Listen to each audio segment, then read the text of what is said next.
Hello and welcome to the first ever Fairly Awesome podcast. I'm your host, Ryan McDowell. Joining me is Chris Keene, Nate Bushing, and Staughton Wade. Nice to be here in Canada tonight, Ryan. Yeah. All right, so one thing I'm really excited about... Besides the under the table, the footsie. Yeah. All right, so that too, but... my.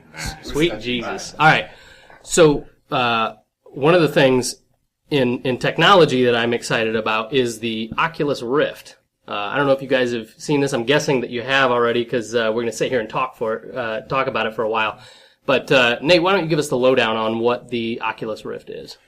The Oculus Rift is basically a VR headset for your head, as it says in the title. Basically, it's a piece of technology you wear over your face, and it's primarily used for gaming. There are other applications that are being developed for it, like Porn. Well, I think we've got a quick slide here that gives us the Oculus. Yeah. Okay. So yes, there you go. Yes, very much. Of course, 3D porn simulator. I saw that in Time Cop. Yes, yeah, exactly. That's what I was going to say. Saw it in the 90s, wanted it now. I mean, that's we all wanted to be future-proofed, and there it is right there. Porn. So describe to me what is this? What is the Oculus Rift, and how does it work? Fucking magic. Well, I don't know how it works. You might want to ask John Carmack that, since he's the new chief tech officer, just took over. Basically, as far as I know, it's the 3D vision type technology that you wear. I've not actually gotten to demo one, but yeah, it's basically you wear it over your eyes, and apparently it's got vision tracking as well. Like you can move your head up and down, and it can track which direction you're going. I don't know if it tracks your retinas or if it's just based on what is that? The head movement, head tracking, or six. Like how 6-axis has a rotation, it can tell where your eyes are looking, or by the gyro. Yeah. So basically, yeah, it's essentially going to replace what a monitor would do, or a TV for gaming, or that's their goal, I'm sure. You said you haven't tried this out, but you have a prototype of this, don't you? I may have just gotten one in the mail. I'm interested to see it. Let's see it, Nate. What I have for you right here, ladies and gentlemen, is the as you can see at home, Oculus Rift's prototype. Yes, right here. And I'll show you a demo how it works. You basically just stick your eyes in here, and then try to guess the letters at the end. Wait, Nate, I don't. What? I don't want to question you, Right. but I have to be honest. That looks suspiciously like a mid '90s Virtual Boy. No. With painter's tape on it. No, not at all. Stop. It's just you an don't alpha. Understand. This is alpha. This is like pre-this. See, this is the next generation. This is prototype right here. This is what they want to achieve. This has great color, and by color I mean two. Red and somewhere between red and black. Yes, that's about right. That's about Okay, right. okay. So let's get back on the actual Oculus Rift itself. My understanding is that it doesn't necessarily have to be 3D, right? It's two camera perspectives. Like if you were playing a first-person shooter or whatever. Yes. Imagine just two camera angles, one that's slightly left of center of where your normal vision would be when you're playing the game, and one that's slightly right of normal when you're playing the game, and your eyes are isolated inside this goggle system, the headset, and your eyes are getting what they're releasing is a high def screen for each eye. Basically. And so your eyes are using convergence, so it's actually more natural to look at that than it is a monitor screen. And I think that one of the hopeful benefits of that will be it won't be like you're sitting in the front row of an IMAX theater where the screen looks very large, but you still know sitting there that over there and over there is black, there's nothing going on, that you actually will have full, complete vision. It will be literal immersion, and I have to admit I'm somewhat skeptical over whether or not that's going to be the case, if it's going to still feel, because I don't want to sit on my couch with a box strapped to my head unless I feel like I'm actually in the game. Yeah, I could understand that. I mean, it's from what I've understood from other people who have used it. They said it's like very disorienting at first when you put it on because I mean it's just so immersive. Well, one of them was a space simulator that they developed, like one of these pieces of software to demo it. It was like something out of Eve, like Eve Online. They the company, I can't remember who developed Eve Online. Okay, right. But anyway, CCP something, I don't know. Anyway, That was the Soviet Socialist the Russians. Republic. Yeah, CCCP. Okay. CC something. Anyway, let us know in the comments.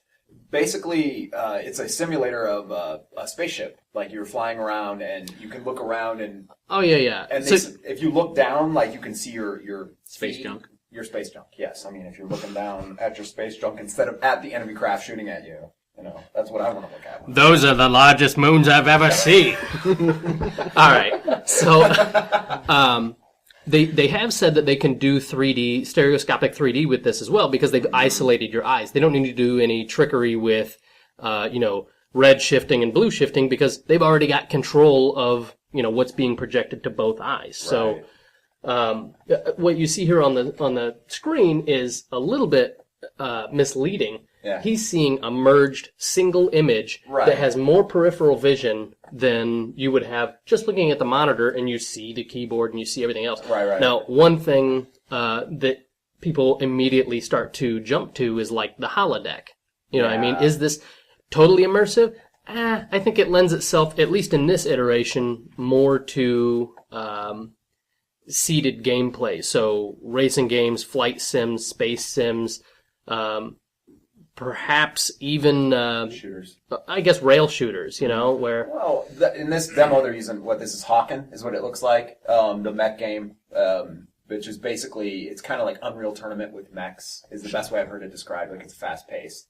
But I think that's perfect. It's perfect for simulations where you're inside of something and you want to see that peripheral around you. and you don't have the tendency to want to get up and walk around because you're inside the cockpit of a jet or a car or a mech, something like that. So, Chris, how good would this technology be at preventing me from sneaking up on you? Like you would just have it so it's cameras on the back. A lot of it would depend. I don't know that you could get cameras on the backs. I think that would be really disorienting to be able to see that. But I've seen a lot of the videos they have full headsets on. I mean that pretty much you can hear stuff coming up behind you. So that would be the end of that. So it'd be interesting if with the video tracking, your tendency to want to spin around and look behind you to see the person coming up on you versus having to actually rotate around in the game to actually shoot somebody. But the other thing that's really cool that I've seen with some of these is since it's not really released outside of a development release, people have already started building peripherals for it. There's a vest called Atlas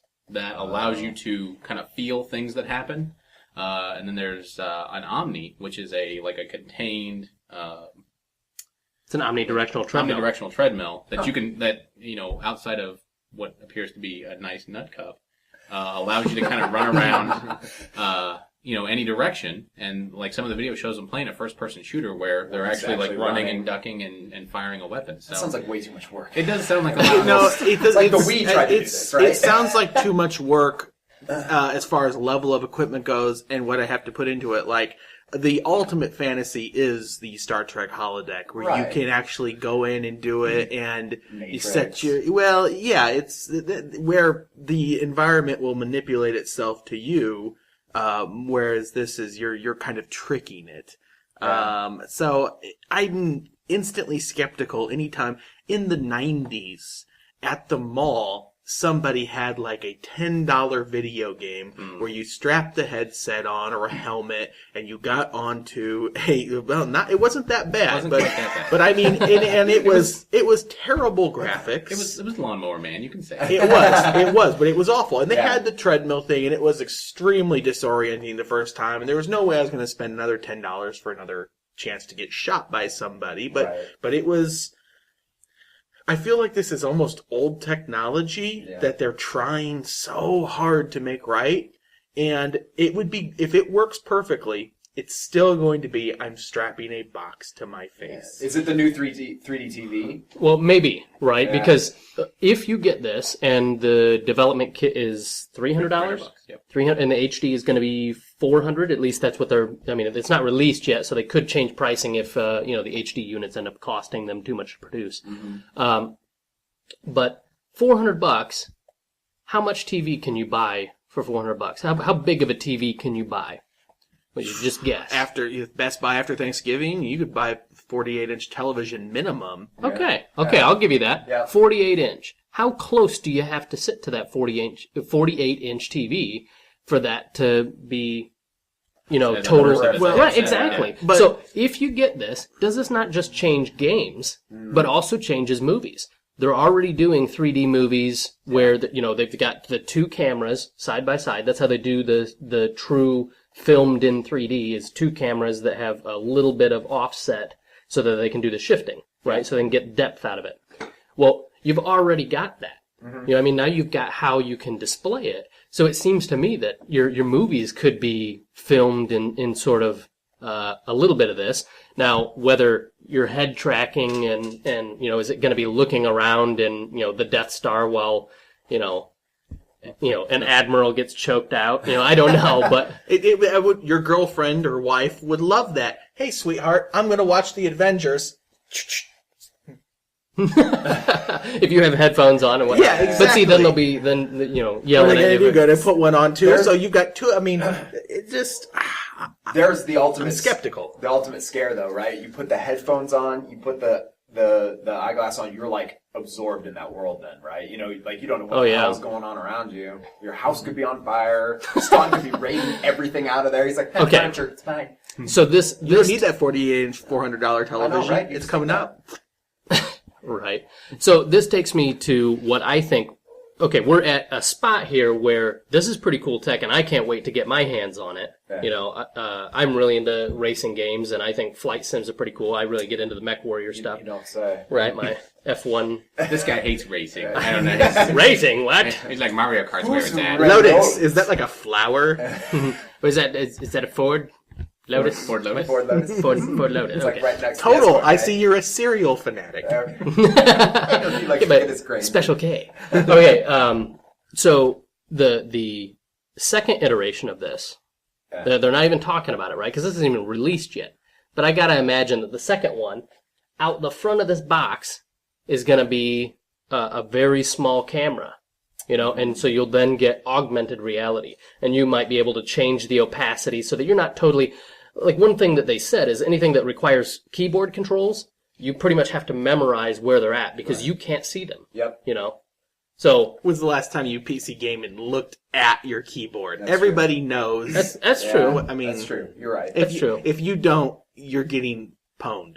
That's very true. Yeah. That's very true. But I gotta think that the next thing is gonna be somewhat augmented reality as well for this. Let's be honest. Like Staughton said, this is almost older technology or something that we should have had a long time ago.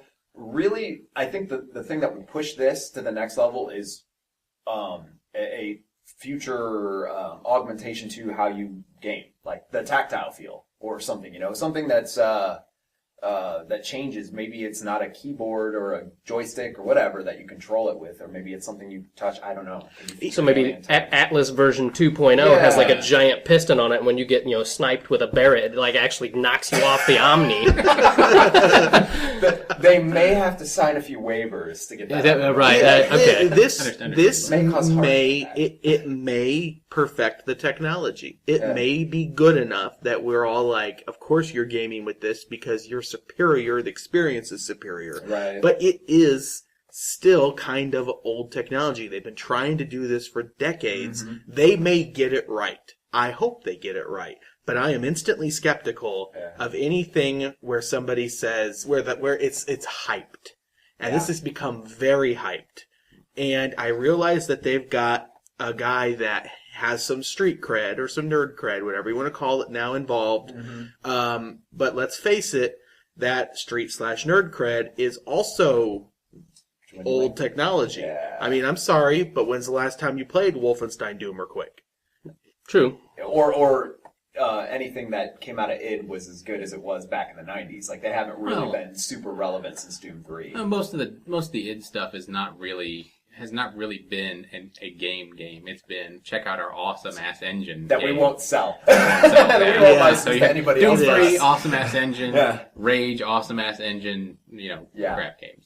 Yeah. Right. Which, Well, but I like that Doom may 3, be but- exactly Yeah, what okay. this needs, because they're not going to build games they're not going to build games. They're just building hardware. Yeah. That may actually be okay. As again, I hope they perfect this, but I am instantly skeptical of anything where it becomes as hyped as this is without any previous history to prove it. Now, here's the other side to this. It is being hyped, Yeah. but what I find interesting, and maybe I'm just buying in too much because I think it's going to be freaking awesome, but it's not being hyped by the people that are making this. I'm sorry. It's being hyped by the people that try it, Yeah. right? Where they took this thing to E3. First, it got started with a Kickstarter, Yep. right? Mm-hmm. They didn't even hype this enough to major, hardware developers to get full funding. They did this via Kickstarter, and it got so much. It was the highest at the time, anyway. It 2 was million. It was like over 2 million. Yeah, it set the record for- Yeah, they wanted 250, and last I checked, they were 2.5 or something like that. and ridiculous. there was a point where they said, "Stop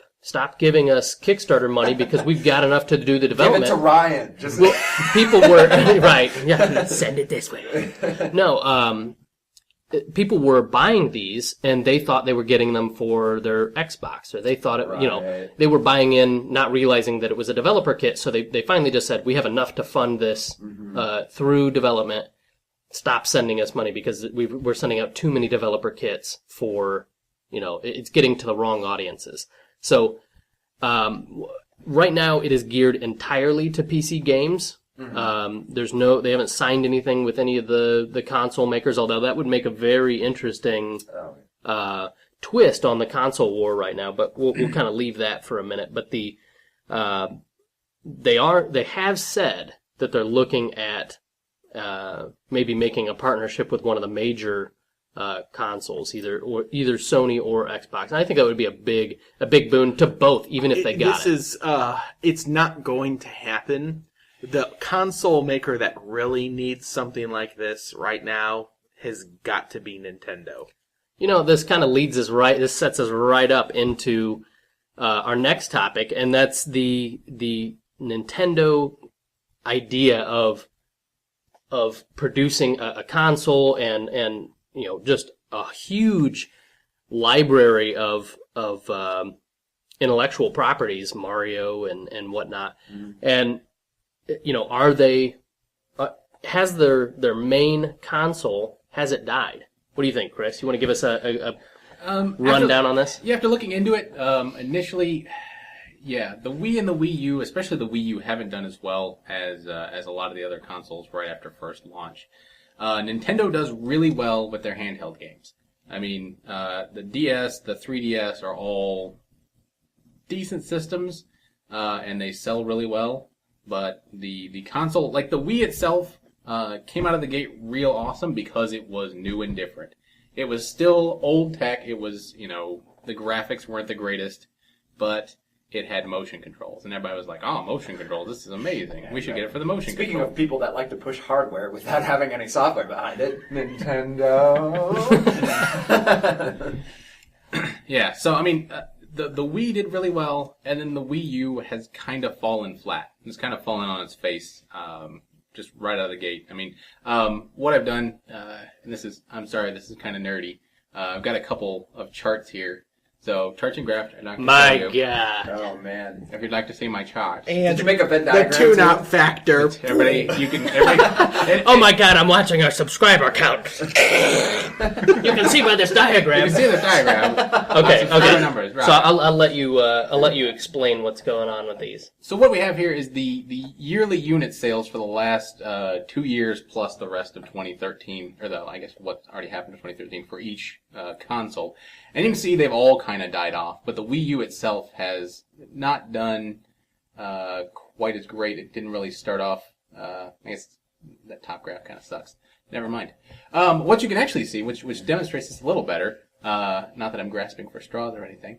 The bottom left corner is actually the launch and second year unit sales.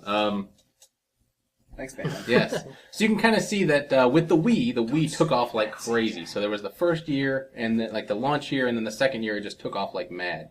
The 360 and the PlayStation also took off, but about the same rate as each other, so nothing super fantastic.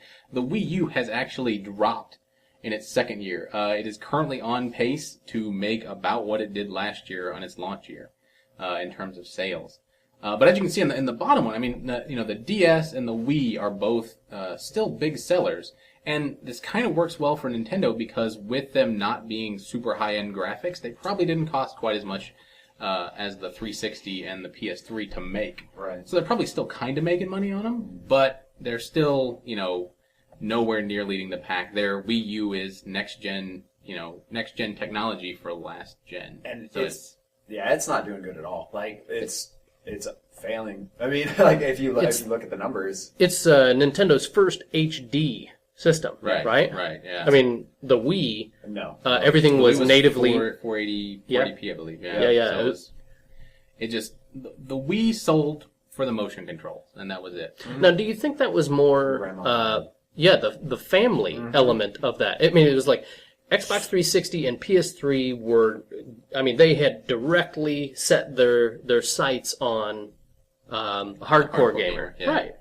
And maybe even that transition phase of, okay, you're getting older, you're out of the Nintendo, now you're into everything else that's gaming. Right. Yeah. You know what I mean? No more. No more playing with your Mario. Right, exactly. Time to move up. Yeah, and that No could more be- saving the princess. That could be probably a lot of it is that the Nintendo, the Wii, and especially the DS are geared towards like kid gamers, so little kids. So there's a lot more of those than there are, 25 and 30-year-olds. And even though we have decent disposable income, they complain a lot, and that's very effective for getting people to buy things. It helps that the Wii, the original Wii, came in at about $100 cheaper than the other consoles as well. Yeah. So on impulse buy, and as far as, hey, I'm going to go spend the weekend with grandma, and she decides, it'd be cool to go play bowling or golf. Yeah. Right. I mean, that's stuff that they're not going to be like, oh, let's go pick up a PlayStation or let's go pick up an Xbox and spend time with my kids or, my grandkids or whatever. I think that we got a lot of sales because they the first time out hit motion controls and got it pretty good, Sports was huge. That's what it was. By today's standards, if you go back and play a Wii now, you're frustrated by the controls. It doesn't. The latency isn't right. You try and get too much finesse on golf, and it hooks over, and you're like, what the? Yeah. Right. And if you look at it, and it's not up on here, but for the Wii, the sales last year and this year, their top 3 games: Dance Central 4, and Wii Sports and Wii Sports Resort. Wow. The Wii U's top-selling game since launch is the one it comes bundled with.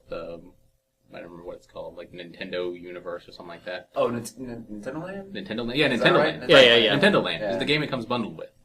So, I mean, obviously you get it because it comes bundled with it, but... Our best-selling game. They Yeah. haven't There's no released any of their major properties. Well, there's the Super Mario Brothers U, and then there's that zombie U. No, wasn't there? Zombies. Did Galaxy? Was Galaxy Wii or was Galaxy Mario Galaxy? Galaxy was Wii. Galaxy was Wii. 1 and 2 was Yeah. Wii.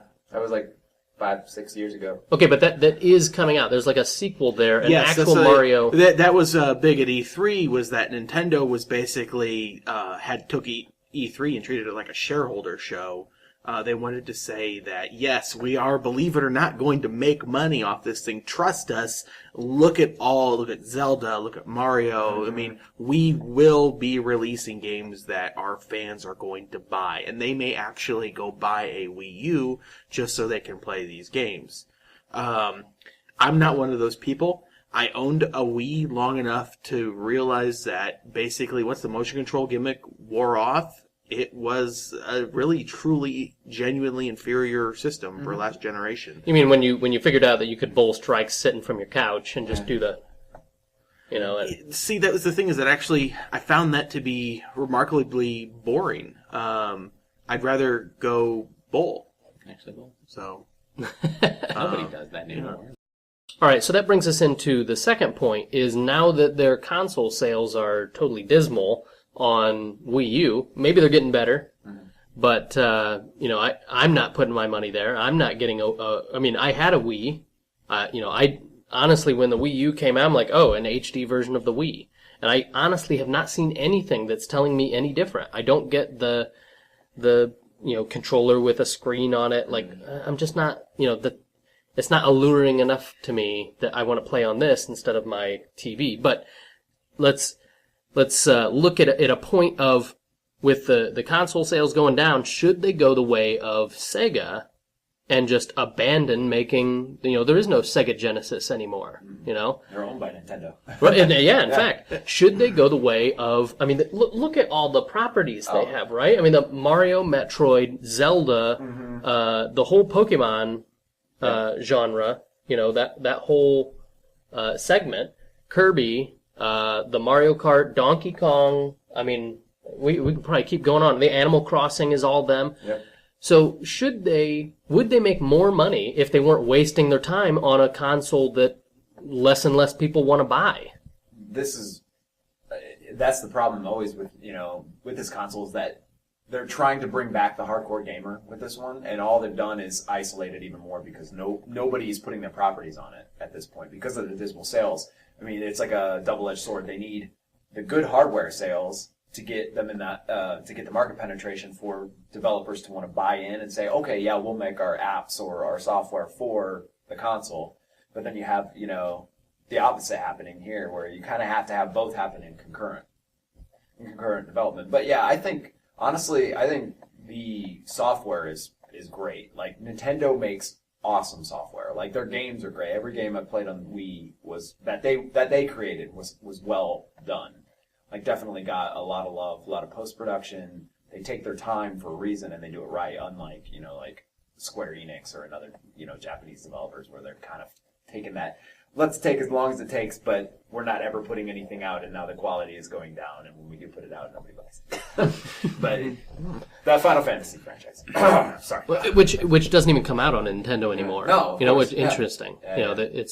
That was a company that used to be synonymous with Nintendo. All the Final Fantasies came out on Nintendo, and now it's all Sony, and you get kind of the sporadic Xbox release, right?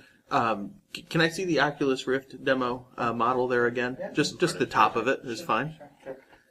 Sorry. It actually work now. I have proof that Nintendo can release something mediocre at best and gimmicky, definitely gimmicky, and still somehow survive.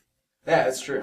So I think news of Nintendo's console demise are greatly exaggerated. I won't throw it. Oh my God! Don't do it. But that being said, I never thought about this until I had kids of my own.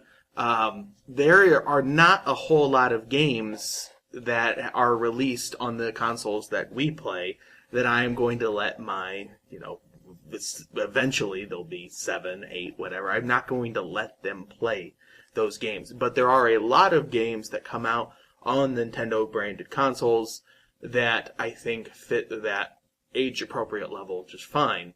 I guess the question is, does Nintendo still exist that far away? But there's got to be people that have that in their head. And right now, I think that the problem is, again, I think that there just hasn't been the software for the Wii U that really has... let's face it, I bought an Xbox partially because I wanted to play Halo. Yeah. Sure. I had PlayStation. So an It's IP... a killer app, an IP can bring you in. Mm-hmm. They're going to have to do that. They're going to have to find something where they're going to be able to put this out, and it will pull those people in, especially the people that are looking for a level of game that is not so hardcore. Yeah. Now, the handheld, the DS, just trumps everything else in its segment. The Vita isn't even close. What's a Vita? Okay, so Sony had the PlayStation Portable, right, which was a little handheld device about, yay. Had a decent-sized screen on it. It was a fancy Game Gear, is what it was. Yeah, it was fancy Game Fancy Gear. Game Gear. I remember the Game Gear. This PlayStation Portable thing is Right. totally... It was So like then- a Game Gear, but without Tech Mobile. And it didn't eat AAA batteries. How curious! God, one more AAAs and I need 6 of them. Your parents are out there buying them, just like throwing them in there. Right. So yeah, the PlayStation Portable 2, I guess you could call the Vita, right? But that hasn't done as well as the Nintendo, the Game Boy, and then as it went on, the Game Boy Advanced and the Game Boy Color, or I'm getting these confused here as to timeline, but then you get into the Nintendo DS and the 3DS, and those have done phenomenal. I think that's because as a general rule in today's market segment, if we want a game on the go, we have phones that can do that for us. Yeah. Hopefully, a 6-year-old doesn't have a phone. That's right, I'm calling you out, bad parents. If your 6-year-old has a smartphone, you're doing something wrong. Don't lie. You're gonna put an iPad in front of your kids in like a year. You're gonna be like, this is bubble breaker. This is a really extended conversation actually because I would have been like, whatever until January when I had my twin boys. And now I'm like, I don't think I'm going to let them play shooters until they're in high school. These kids aren't allowed to leave the house until they're 15. Well, no, that would be girls. If they were girls, they wouldn't be able to leave until they were 27. Chastity belts. At best. Chastity belts, so there is a question. Now, when you're 6, you're a portable gamer. That's really the only thing that the PlayStation Vita, you called it, is not really a casual gamer or a young gamer's device. It is a hardcore gamer's device, and most of us, when we want to game to that level, we want to game on our screens in our man caves or living rooms, whatever. Yeah, because I mean, how many games on the Vita or the PSP didn't come out also for a PlayStation? So I can understand wanting to play on a go, but I mean the screen is like this big. I'm like, playing the game that small, you can't friggin' see it. It is kind of funny because Damon, who will be appearing at an upcoming podcast, is a huge PlayStation fanboy. He'll admit it. He has a Vita, and the games that I've seen on it look good. I mean, for what it is. Yeah, they look like good. PlayStation 3 level. But if I don't have the time to just play on the go like that. Yeah, we don't live in a city where we have to travel on a train for an hour. Like, our commutes are 20, 30 minutes around here, In the Midwest, it's 7 minutes? 7 minutes. 7 minutes, exactly. Yeah, there's small commutes. Those people that travel a lot, I mean, it's good for them, but that's a small piece of the market. Your options are, either a handheld gaming system or you can listen to a podcast.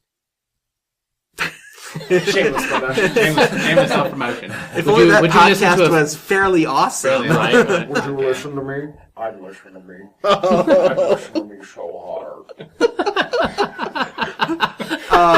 Buffalo Bill endorsement there. Right. Okay, so, along these lines, so we've established that Nintendo has sort of geared itself towards an age group, and they're not really adapting towards the market that they built, right? Because the hardcore gamer didn't exist in the 80s. You know what I mean? Not like, maybe at the arcade, the guy that's sitting there on the, joystick Atari. That can play Pac-Man blindfolded. Right, I suppose Atari was the old hardcore version of it. Terminator 2. Afterburner! But Nintendo used to capture some of this market. If you were in your 20s, or if you're a teenager, or you were maybe even in your 30s, you had, the NES, you had the Super Nintendo, you had the Nintendo 64 playing GoldenEye. Yeah. Right? Yeah. So they kind of little corner of a screen. Yeah, I played GoldenEye on a 13-inch television. Oh my God. 4-player. It's lagging all the hell. It's fantastic. Got to choose Odd Job. Yeah, 4 square inches of doom. And then you get the inevitable karate chop fight where you can't hit each other. You're just like, whoosh. Oh, hang on, let me turn the camera. All right, whoosh, whoosh. Every time. Right. So, do any of us know a gamer in their 20s or older that plays Nintendo religiously? I don't. I don't know a single one. Maybe not religiously. I still play. I've played all the stuff on the Wii, but I haven't sprung out a Wii U. And in fact, I've actually abstained and said I think I'm not going to buy it until until I'm proven. Well, see, that's funny because all of us owned a Wii at some point. Yeah. But we're all pretty much like, no interest in playing. But if Mario Kart comes out on Xbox 360, we would all get it. I'd be down for it. I would be Red Turtle shelling the hell out of you bitches. But absolutely no reason to buy the Wii U. But you know what? I'm already shells. fucking stars. All right. So I guess the other thing on Nintendo here is that it's kind of been an evolution of gaming, and you know, one of the other things that when we were I guess when we were growing up and even generations before us, comic books, right? Comic books used to be a whole lot lighter than, you know, they are now.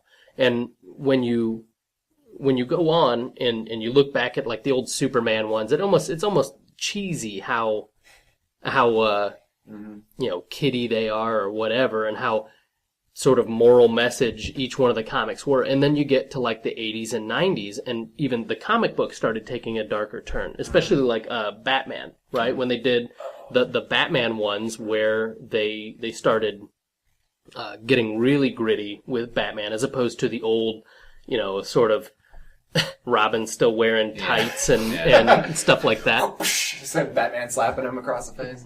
But this has transitioned in our movies as well, right? I mean, the movies for comic books stayed pretty cheesy for a long time. Oh yeah. Right? I mean, even though the Michael Keaton Batman was kind of, you know, it didn't really go dark, but it wasn't really cheesy. But then we went right back to it with like, you know, the neon Batman and it was the Michael Keaton Batman, actual Batman, not Batman Returns. Batman was probably the darkest of all that era of Batman movies, I would say. By far. I mean, I went back and watched that after Dark Knight came out, compared Jokers, because everyone's like, oh, Heath Ledger, he's such a better Joker. And Jack Nicholson, excuse me. Not the golfer. I always do that. It's the golfer. My brain's like, which one are you going to use? Which one? Nicholson. Dang it. Anyways, he actually was sufficiently psychotic, in my opinion, to play that role. Oh, yeah. Great actor for it. I mean, it's... Couldn't imagine anybody else doing it. No. Other than... But it wasn't Mark really... Hamill. It wasn't really gritty with him. You know, I mean, a different style. He was crazy. Yes. And it was still purple suits. Yes. And green hair and white face paint and whatnot. And then when we look at like the newer Batman movies, or just even newer comic book movies, they take sort of a grittier, perhaps more realistic. I don't know if that's the right thing. You know, don't look at Metropolis Gotham has always been sort of dark, but you look at Metropolis or the cities that these superheroes are in, and they never went quite this dark as they did with the last Batman trilogy. You know, and I think they pulled it off. And I think it works for them. But the question is the serious note for these new comic book movies, is that a good thing? I'll reset this since I stepped all over your transition. Why don't you? So, Damon Lindelof, have you heard of him? He apparently does some writing. I'm lost. I don't know, yeah. But you're lost. Well, wow. Maybe you'll find yourself in a Greek tragedy like Prometheus. Didn't work as okay, well. so sorry. Just stick with Ryan. Cut, edit. Damn it! Anyway, so he said that Christopher Nolan is simultaneously the best thing to happen to comic book movies and the worst thing to happen to comic book movies. Yeah. And the example he specifically gave, obviously, best thing would be Dark Knight, but worst thing would be Cowboys and Aliens. Cowboys and Aliens, which I had not seen until, to prepare for this segment, I watched it this afternoon. Oh my god. Let me rephrase that. I suffered through it this afternoon. Oh, that bad? It is a movie that when I first saw the trailer, I laughed my butt off. I'm like, Cowboys and Aliens. It's Independence Day in 1865. Yeah, of This course. is Daniel Craig, right? Daniel Craig, Olivia Harrison Wilde, Ford. Olivia Wilde, Oh, Ryan. Olivia Wilde. Anyway, it was far too serious of a movie. Like I said, when I first saw the trailer and the name popped up, I'm like, this is going to be an awesome movie. Mm-hmm. And then all of a sudden they had to do what every comic book movie now thinks it has to do, and that makes it very serious. Yeah. And that works for some movies, but that doesn't work for others. Like Cowboys and Aliens. Why so serious? From the get-go. I mean, with a name like Cowboys and Aliens, you can't take yourself seriously at all. You should own the campiness. Yeah. If it's not Wild Wild West meets Independence Day with Will Smith starring, I don't want to watch. With Bill Pullman giving a cheesy speech at the end. Yeah. Cheesy? Most inspirational speech ever. This is our Independence Day, Nate. And our lives. Just cue the music right up. Nah. So It did it for me when I was a kid. I gotta be honest. I did like that speech too. I wanted to get up and fly that jet right into that missile. Suicide! I will die for you, President Pullman. Hello, boys. I'm back.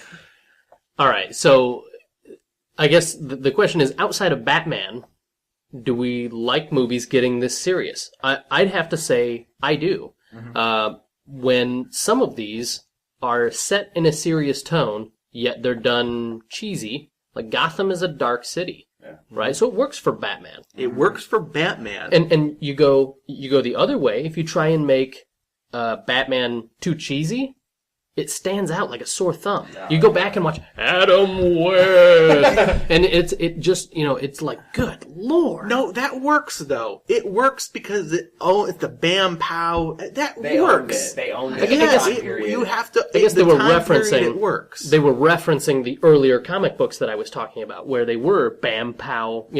You pish. could, yes, you're right. Yeah. You could not have Bane Sally. in 1960s Batman. No. Not at all. No, it would be. Which you would say, You merely grew up in the Like- happiness. When he breaks his back, it's crack. Oh, I'm fine. Just put me in next week. Same bad time, same bad channel. Flies off.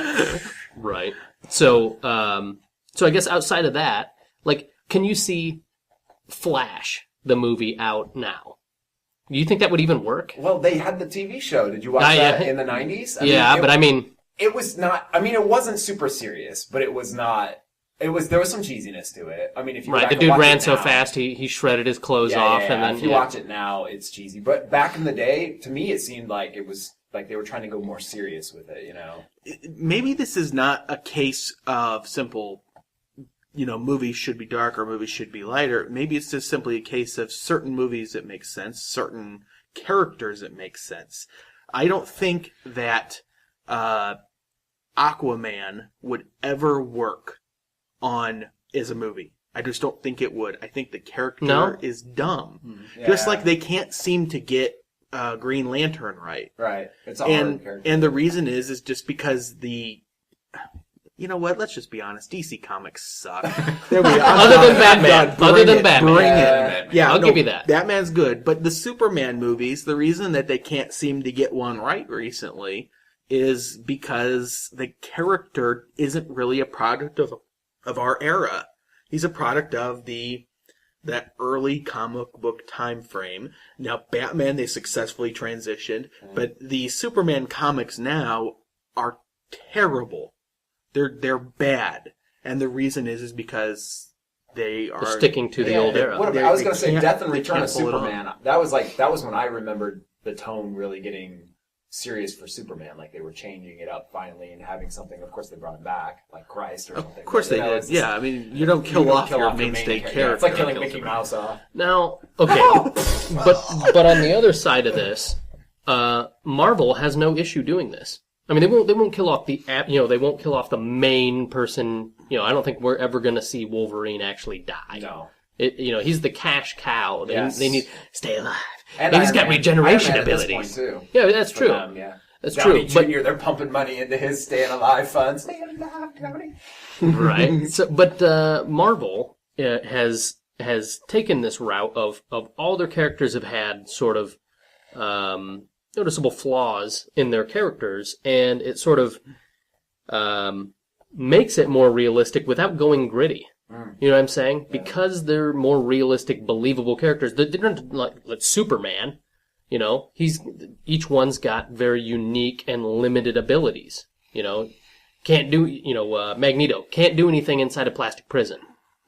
You know, so he's not just unless you have iron in your blood. Spoilers. Oh God.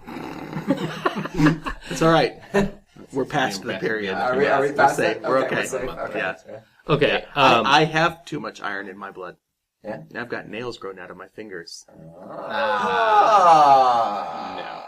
I'm sorry. There was if you're listening to us on iTunes, there was a groan there, and all of our faces were. And there was a downvote. There was yes. It's that one downvote is for my cheesy joke. It's that one downvote. Dang it! All right, so I guess what do you think? Do you think it just has to be based on like Wolverine? They tried to do X-Men Origins, right, with Wolverine. I know we're all getting that same. I got a bad taste in my mouth, right? Yes. But that's one they went a little over the top with the Wolverine character, and it is not over the top when you read the comics or you look at the source material. It's not, and so it stands out like a sore thumb there. Versus they just did the Wolverine, and I don't know. I mean, despite being in Japan and samurai and swords and things like that, it fits the character. Worked great. Yeah, it really did. Yeah. So is that what we're saying here? Is that perhaps it is a good thing going dark only when it makes sense for the source material? What do you think? I'm going to propose that this is actually a fad. Nate raising his hand like this is classic. Hey, Brian, I got to speak. Teacher, pick me. That's podcasting for you kids at home. I get real tired with my arm up. When do we get all right, so Nate, you'll get your go. I propose that this is actually a fad, and I think it has to do more with all of our movies. It's not just comic books. If you watch trailers now, they're all the same. Like, they all have the Brahms in them. They're Brahm. Something comes up on the screen. Oh, you said Brahms. I thought that I was like you were thinking of the classical music. It's the music, right? Brahm. They all have this very tonally set up. Everything's and then epic. It picks up. It's big. It picks up. The words will fly faster at your face, and then that's the end. And they show it. It's all the same kind of tone that they go for in these movies, and it's very dark. Like, look at the text even in movie trailers now. It's very dark. Transformers, grayscale, all that. It's very technical because they know that appeals to our audience. We had the same thing. We had the same thing happen to television. Coming back to Damon Lindelof with Lost. Yep. Lost was this, pretty big success. Had a huge following. And then all of a sudden it was like, hey, look at all these shows that are just like Lost. And none of them really quite work the same as the original. And so here we've got Christopher Nolan, and he comes out with some movies that are awesome and make a ton of money. And so let's find a way to duplicate that. Yes, exactly. So, but the thing is that, like, Iron Man is not dark. Not really. No. Yeah, okay. No, not on the same It's level. impossible for Tony Stark to be dark because he's so, like, aloofly cool. Yep. I mean... Especially the last movie, it was like a buddy cop thing with him and... with Avengers? No. The last Iron Man. Iron Man, yeah. 3, Okay, yeah. I was going to say, even with Avengers, I mean, that was not really a dark movie. It was a... I don't know how to describe because it wasn't a comedic movie, but at the same time, you laugh your butt off all the way through the thing because of the interaction between. Yeah, you can't think of any of that funny timing in any of the Dark Knight movies at all. There was never any of that comedic timing kind of stuff like they have with I think Marvel. that would have ruined it though. Yeah, I mean it was like the Dark Knight series was serious enough that any real attempt at comedy beyond like.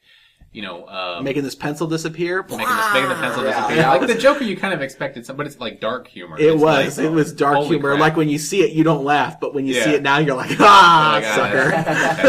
Pencil trick. The number 2 disappearing trick. I see.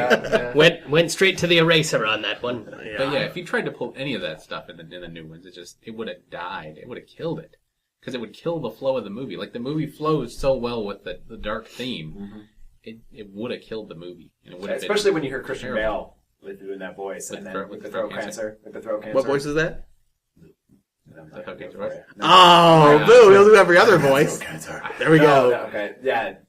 Doing that voice and then trying to have comedic timing it would just completely throw that. Yeah, it really would. Everybody already made fun of it, but if you didn't have that serious tone.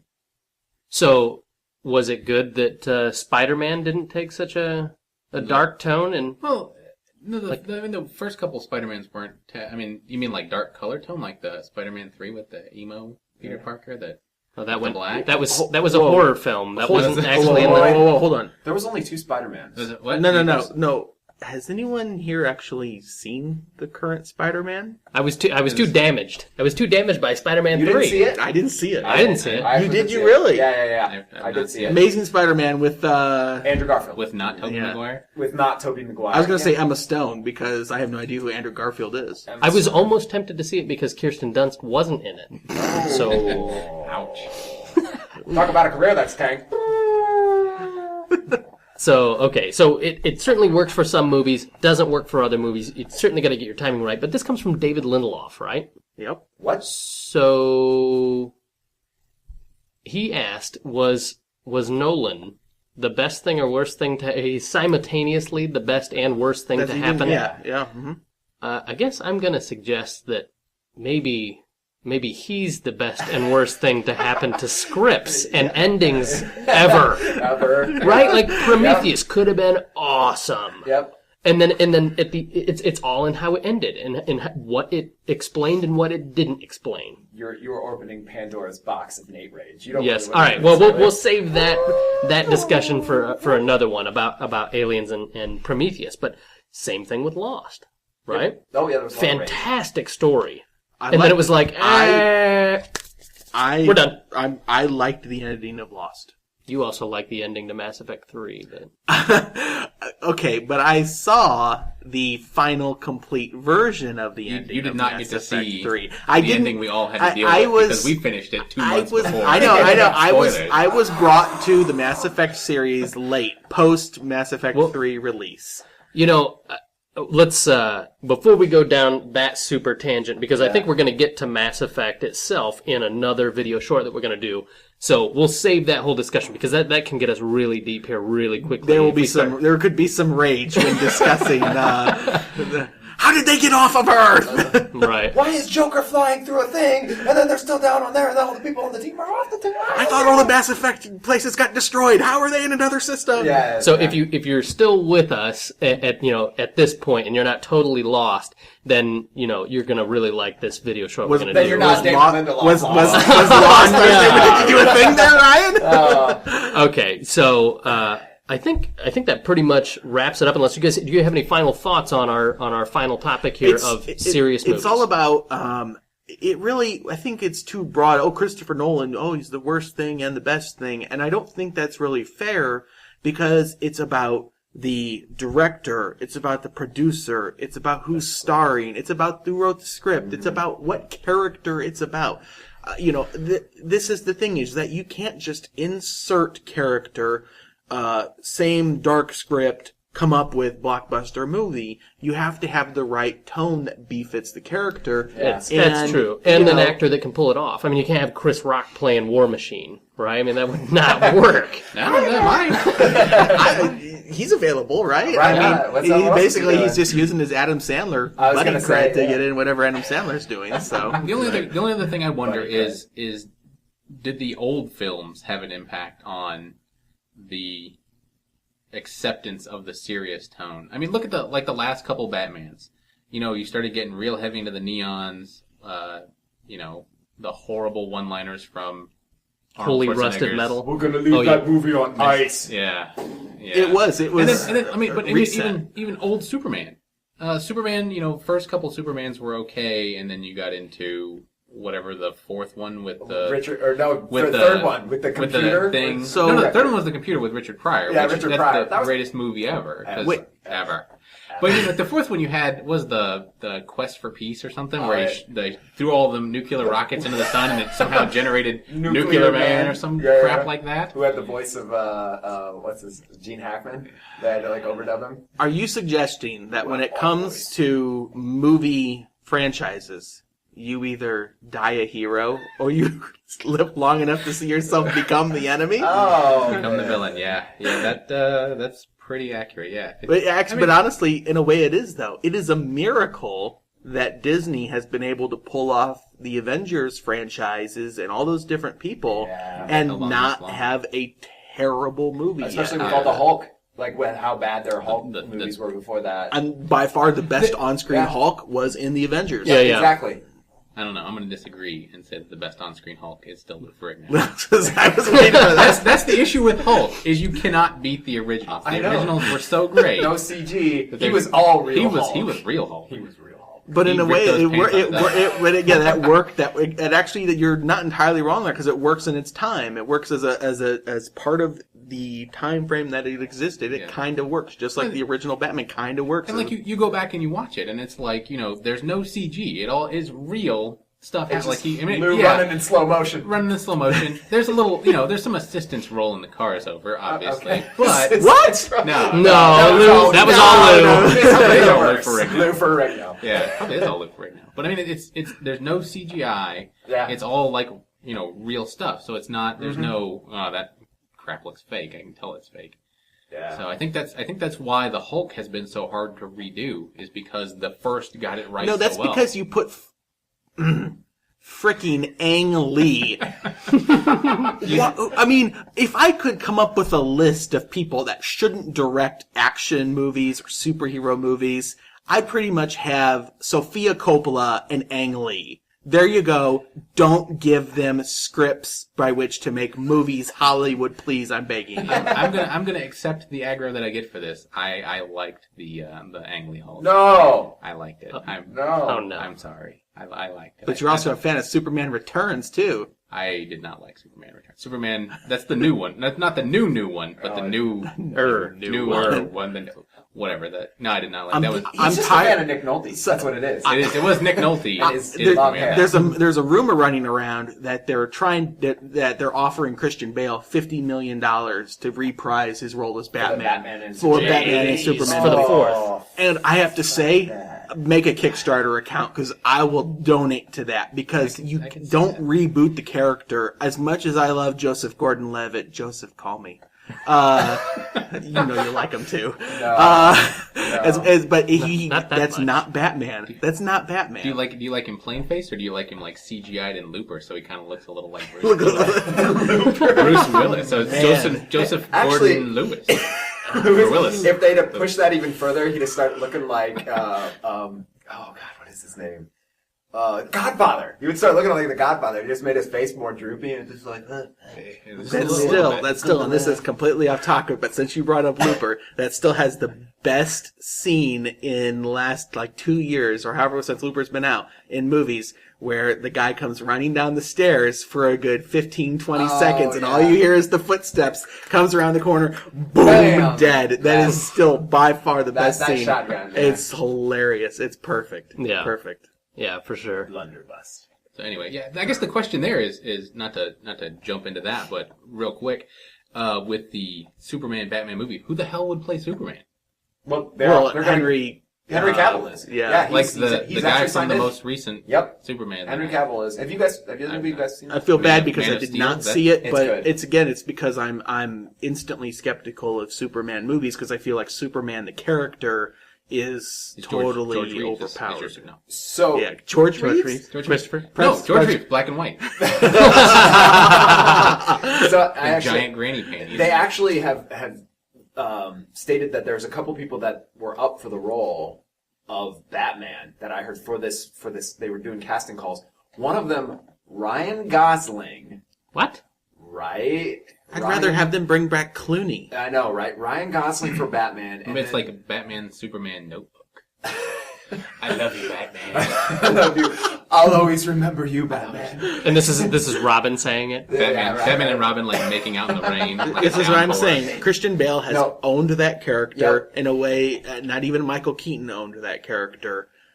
Whatever he wants to be paid, they should pay him because it will have its returns. If they make a crappy Batman Superman movie, listen, just putting the name Batman and Superman on it is not going to sell $200 million worth of tickets. It can do damage to the franchise too if they do it wrong. Yeah. But I mean, Huge Superman. damage, Superman, for instance, if you ruin that franchise, how long is it going to be before Spider-Man? Another one. If you ruin the franchise, how long is it going to be before you go back and see another Spider-Man? Yeah, honestly, I wish that Fox and who is it? Sony that owns Spider-Man. I wish they would just give up, let Disney take it over. Disney, that they will. At that point, they've proven themselves with they have cred. Iron Man, Avengers, The whole Marvel. Every Marvel property they've owned, they've done right. They've done real well. I This gives me them all right. Gives me hope. I've seen Captain America. Oh They did no! not do right with Captain America. Oh. It was about as good as that could be. I said that, but I actually did not see Captain America. But everyone I heard liked it. enjoyed it. See, It I saw great. Thor, but I wasn't really a big fan of Thor. But they didn't screw it up. It's just that I wasn't a big fan of Thor it. was pretty good, I have to say. Maybe my problem was I saw them out of order, because there is kind of a little bit of order that things show up in. But yeah, You saw them all. They all have Samuel L. Jackson in them at the end. Yeah, He's like, he's hey, like, hey, my club. you guys, Is Samuel L. Jackson the Fonz? Yeah. Hey. what are you doing later? But they didn't screw the Thor. They've done a Thor. very, They did well they've done a enough that very I good want to job with the see properties. Thor: Dark World. Yeah, they've done a very good job with all the Marvel properties. So it would be really nice if they got Spider-Man and let's face it, Maybe we they can- all want to maybe they can see, bring- like, 10 years from now, the giant every superhero in the Marvel Universe movie, Avengers versus X-Men versus whatever random other character we Yeah. can Versus throw Mortal in there. Kombat versus Street Fighter, Chun-Li, Zangief, Versus Chuck Norris, and then Chuck it just Norris. Yes. Whoa, there's no verses There's no against verses. Chuck Wait. Norris. It's just Zombie Billy, David Carradine. Yes. oh my! ooh. Oh, now you've gone too Wearing high far. heels. Now you've gone too far. he might be hung up. Busy. Oh my Oh, did I- no. God! Well, that was too far. You've Okay, gone too so- far. I'm stopping. Bringing us back in line with Disney doing well with these movies, this gives me good hopes for what they might do with Star Wars. Immensely. I think I've said this, I've never said this on a podcast. This is the first podcast. But if a year ago, when Lucas still owned all this crap, he had said, hey, I'm going to do Star Wars 7, guys, I would have screamed no, like Episode 3 Darth Vader screamed no. Yeah. And meant it. So you wouldn't have actually said no, but then in the Blu-ray version you just said no. Yeah. It would have just been him screaming like Yeah, this. you just been like, So, and but, then like, but yeah, but no, with Disney taking it over, see, Disney, you have to realize about Disney is if they make a bad movie, it's not like, oh crap, we made a bad movie. Disney's like, if we make a bad movie, we don't sell all the crap that goes along with the movie. So they care about making a good movie in a way that other people, I don't think, care, because they know it's theme park admission. They know what level of merchandising comes into it. And not only that, but it's not just one moron with an ego. I remember that I was reading an interview with Steven Spielberg, and George Lucas was like, hey, I've got this awesome script idea for Indiana Jones 4. And Spielberg read it and was like, this sucks, George. well, it's a good thing they didn't make that movie. Well, this... God, I wish that was true. But the point being is that Spielberg was like, all right, George, you're my friend, and since you're my friend, I'm going to help you make this movie. Nobody in Disney is going to allow that to happen. No, they won't. Yeah. No, because won't put up they with this crap. right. Essentially, they're just Get keeping too him many on checks as and a balances. Yeah. right. They're keeping him on as a sort of an advisor, because he knows the universe. And let's We be gave it honest. to Kathleen, Let's be yeah. honest. They're not asking anybody. They're not asking No. George Lucas for his advice No, on anything. they know better. They're like, George, can you come over here and take a dump in a box They know. for us? They know. Okay, we'll just take that now. They know he screwed them. Throw that he away. screwed Throw that them with Thanks what for the was it? suggestions, Was it Lucas. 1313? was the game that he Oh, made right. that was essentially just a big lie so he could build up the value of the company. Really? Yeah. Really? I didn't It know was that. Yeah, 1313. The understanding is that they took Force Unleashed 2 engine and then started building levels for it. It was no new engine or anything like that. They just built levels for it, built trailers for it, and there was no story. Oh my god, that is... And he did this exclusively to drive up the value of the LucasArts, the gaming That's dirty side. shit. Man, I didn't even know that. That's the first I've heard of Yeah, that. well, that's why 1313 Wow. got scrapped like moments Wow. after Disney Yeah. bought it. It wasn't because Disney bought it and they're like, what the fuck? Yeah, they weren't. Yeah, they weren't being dicks about it. They were Holy like, crap. "You just sold us a box of shit." He took a dump. He's like making it great. Take that, Pizza Hut. Disney. Would you guys like? There's a future potential sponsor.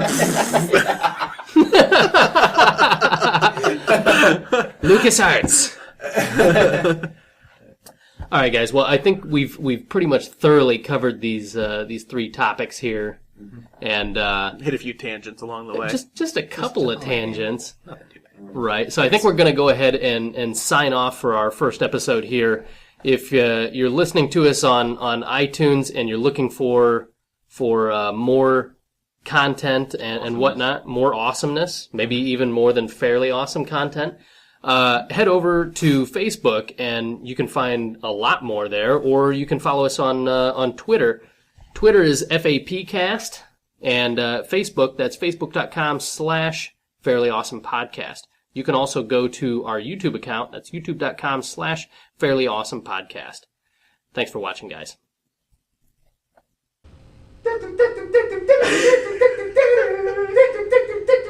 John Williams. This is our 17th outtake. Take 25. Nate, I swear to God, if you say anything else, I'll kill you. Alright.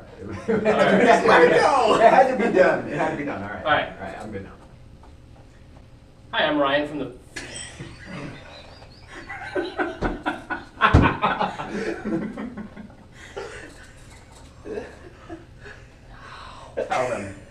Tell them about us.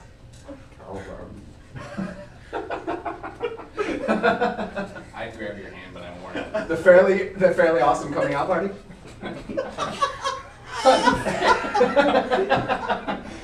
Fairly awesome, awkward.